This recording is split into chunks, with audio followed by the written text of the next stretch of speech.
کہ اللہ کے رسول صلی اللہ علیہ وسلم نے فرمایا نہر فرات سے ایک سونے کا پہاڑ نکلے گا. ابھی تک تو نہیں ہو. بعضوں نے اس حدیث کو کیا پیٹرول سے جوڑ دیا اور کہا کہ سونا کا دراصل لفظ کیا ہے، پیٹرول کے لیے آیا تھا، جو آج گلف کنٹریز کو کہیں سے کہیں اٹھا کے رکھ دیا. جہاں پر کیا ہے چپل پہننے والے بھی کم ملتے تھے، آج کیا بڑی بڑی عمارتوں میں فائز ہیں صرف اور صرف پیٹرول کی وجہ سے. لیکن یہ بات دراصل سیٹ نہیں ہوتی اس حدیث میں. کیوں؟ کہ اللہ کے رسول صلی اللہ علیہ وسلم نے صاف کہا کہ سونا.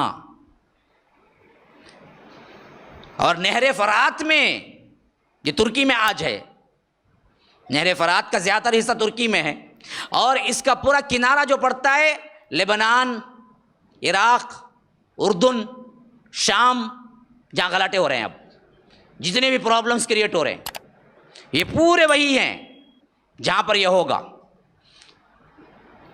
لیکن جہاں اللہ کے رسول نے فرات کا لفظ استعمال کیا، کام جو پیٹرول سے زیادہ نکلا وہ گلف کنٹریز میں نکلا.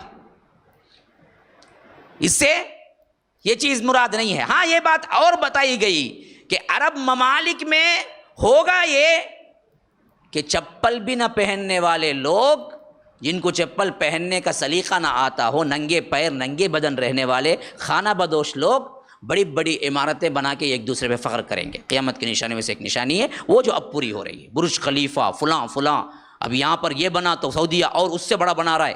یہ سب کیا ہے؟ 100 سال پیچھے چلے جاؤ، بدن پہ بھی کپڑا نہیں تھا، چپل پہننے کے بھی کیا ہے لائق نہیں تھے.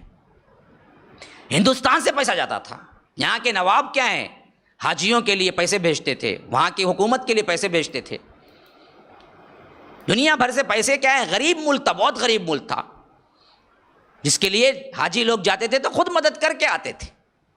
وہاں پر 150 سال کا عرصہ ہے جس میں کیا ہے ہائیسٹ ریچسٹ کنٹریز میں سے ایک کنٹری ہو چکی ہے، اور وہ اور بھی ریچس ہونے کے امکانات ہیں، اور آگے اور آگے. تو اللہ کے رسول نے یہی فرمایا کہ انتر الحفاظ العراۃ العالۃ رعاء الشاء یتطاولون فی البنیان. تم دیکھو گے کہ غریب بدو، وہ لوگ جن کو چپل اور کپڑا پہننے کا سلیقہ نہیں ہوتا، جو بڑی بڑی عمارتیں بنا کے ایک دوسرے پہ فخر کریں گے. بڑی بڑی عمارتیں، اور تو وہی بڑی بڑی عمارتیں بن رہی ہیں. گلف میں ہو رہا ہے، دبئی میں ہو رہا ہے. ابھی بڑے بڑے اتفاق کی بات دیکھو، یورپین کنٹریز میں ڈالرز کا سب سے زیادہ پیسہ ذخیرہ ہے. وہاں پر کوئی ٹاور اتنا بڑا نہیں ہے جتنا کیا گلف کنٹریز میں ہے. انہوں نے نہیں بنایا کوئی ٹاور ابھی تک.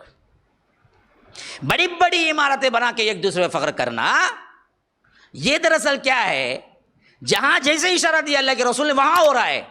وہاں نہیں، جو پہلے سے کیا ہے ریچس کنٹریز میں شامل تھے، ان بدبختوں نے ابھی تک کوئی ٹاور ایسا نہیں بنایا جو سب سے اونچا ہو. لیکن یہاں دبئی میں ہوا تو اب سعودیہ نے اعلان کیا ہے کہ ہم بھی کریں گے. اب وہی بن رہا ہے، پتہ نہیں اور کہاں کہاں بنیں گے، اور کب کب اور بڑے بڑے عمارتیں اور بنیں گی.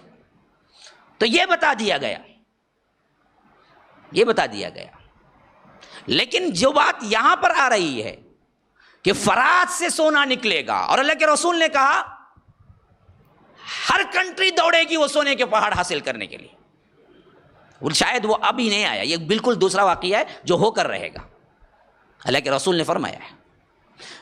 سمجھو کہ یہ آخری اینڈنگ ہے چھوٹی نشانیوں کی بڑی نشانیاں شروع ہونے کا. اس واسطے میں بھی اینڈنگ میں لایا ہوں،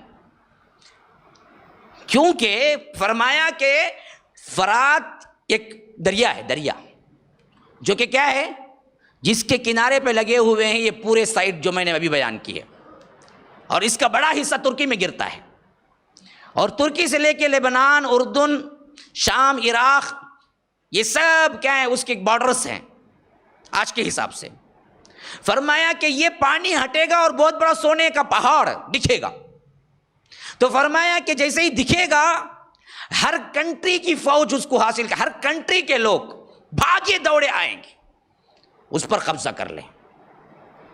تو ایک عالمی جنگ شمار ہوگی، وہ یوں لگتا ہے ایک عالمی جنگ شمار ہو جائے گی کہ ہر کوئی دوڑ بھاگ کے کیا ہے وہ سونے کو. اور فرمایا کہ سب اور مسلمان، ہم کو تاکید کیا اللہ کے رسول نے، کہا کہ اگر تم سنو، یاد رکھو تم اس کے پاس سونا حاصل کرنے کے دوڑ لگانے والوں میں سے نہ ہو جانا. تم وہاں پھٹکنا بھی نہیں، جانا بھی نہیں، وہ فتنہ ہے. اگر تم سنو تم بھاگنے والوں میں نہیں ہونا. کیوں؟ فرمایا کہ اس کو کوئی حاصل نہیں کر سکے گا بلکہ 100 میں سے 99 مر جائیں گے وہیں پر. یعنی ایک کنٹری کی فوج گئی، 20,000 فوجی گئے تو سمجھیے کہ 99% فوجی لڑکے مر جائیں گے، اکا دکا واپس آئے گا، اس کو بھی کچھ نہیں ملے گا، ظاہر ہوگا، ملے گا نہیں کسی کو. اور یہ ظاہری پہاڑ کے لیے سب بھاگیں گے، سب بھاگیں گے. تو یہ گویا کہ بڑی نشانیوں کی ابتدا ہو جائے گی. چھوٹی نشانیوں کا گویا ایسا لگتا ہے کہ یہ اینڈنگ پوائنٹ ہوگا فرات کا سونے کا پہاڑ نکلنا، فرات کے دریا کے اندر. اب جہاں یہاں لڑائی ہوگی نا، یہ لڑائی ہی تیسری عالمی جنگ میں تبدیل ہو کے وہ لڑائیاں شروع ہو جائیں گی جن لڑائیوں کے بعد سیدھے بڑے نشانیاں ہیں اور قیامت ہے.